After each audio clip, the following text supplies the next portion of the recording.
गुजरात से खबर शामिल करते हैं। Deputy commissioner doctor Khurram Shahzad ने हदायत की है कि population welfare department corona vaccination मुहिम के लिए हेल्थ डिपार्टमेंट से भरपूर तावन जारी रखें। फैमिली हेल्थ के मतलब शहरियों को रहनुमाई का सिलसिला मौसर अंदाज में आगे बढ़ाया जाए। इन ख्यालात का इजहार उन्होंने district coordination committee population welfare के इजलास से खिताब करते हुए किया। डीओ पॉपुलेशन हसन खालिद वड़ैच ने डिपार्टमेंट की कारकर्दगी बारे ब्रीफिंग दी। Deputy commissioner doctor Khurram Shahzad ने कहा कि वैक्सीनेशन मुहिम के आगाज से ही पॉपुलेशन वेलफेयर डिपार्टमेंट के अफसरान अमला हर अव्वल दस्ते का किरदार अदा कर रहे हैं। पॉपुलेशन वेलफेयर की टीमों ने 52,000 अफराद को कोरोना से बचाव की वैक्सीन लगाई है।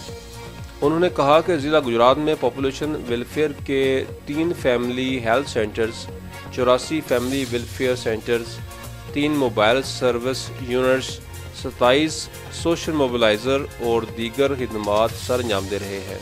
जिला में अब तक टारगेट 4,80,000 जोड़ों में से 4,37,000 जोड़ों की रजिस्ट्रेशन की जा चुकी है।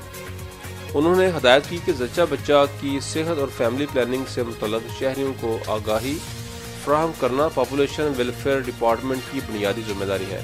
डिपार्टमेंट के अफसरान व मुलाजमीन इस कौमी जिम्मेदारी की अंजामदेही के लिए अपना फाल किरदार अदा करें।